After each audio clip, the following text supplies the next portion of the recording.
టీడీపీలో చేరారు ఎంపీ వేమిరెడ్డి ప్రభాకర్ రెడ్డి దంపతులు. వారితో పాటుగా మరికొందరు నేతలకు నెల్లూరులో పసుపు కండువా కప్పి పార్టీలోకి ఆహ్వానించారు టీడీపీ అధినేత చంద్రబాబు.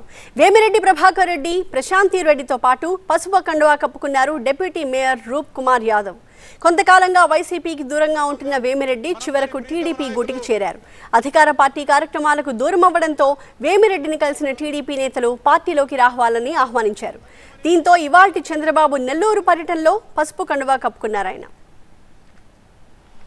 ఏపీలో రాబోయేది టీడీపీ జనసేన ప్రభుత్వమేనని ధీమా వ్యక్తం చేశారు చంద్రబాబు.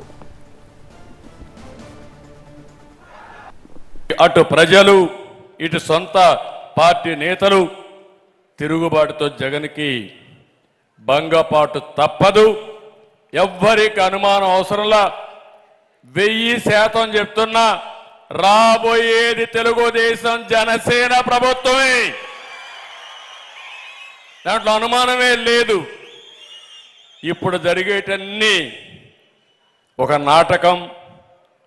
జగన్ మాటలు చూస్తుంటే అతని మాటలన్నీ ఒక బూటకం, నవ్వుతూ గొంతు కోసే రకం.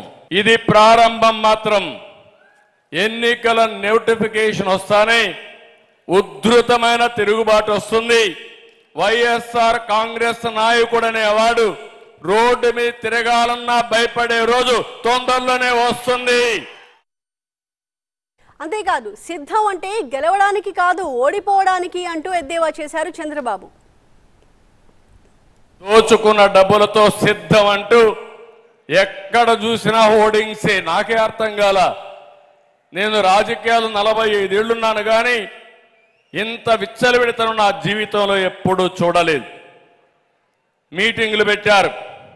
మీటింగులు పెట్టి మీరు చూస్తే ఎక్కడ చూసినా నేను సిద్ధం సిద్ధం అంటాడు. నాకు అర్థం కాల మొదటిసారిగా ఏం సిద్ధం అని. ఓడిపోవడానికి సిద్ధం మా తమ్ముళ్ళు చెప్పినట్టు.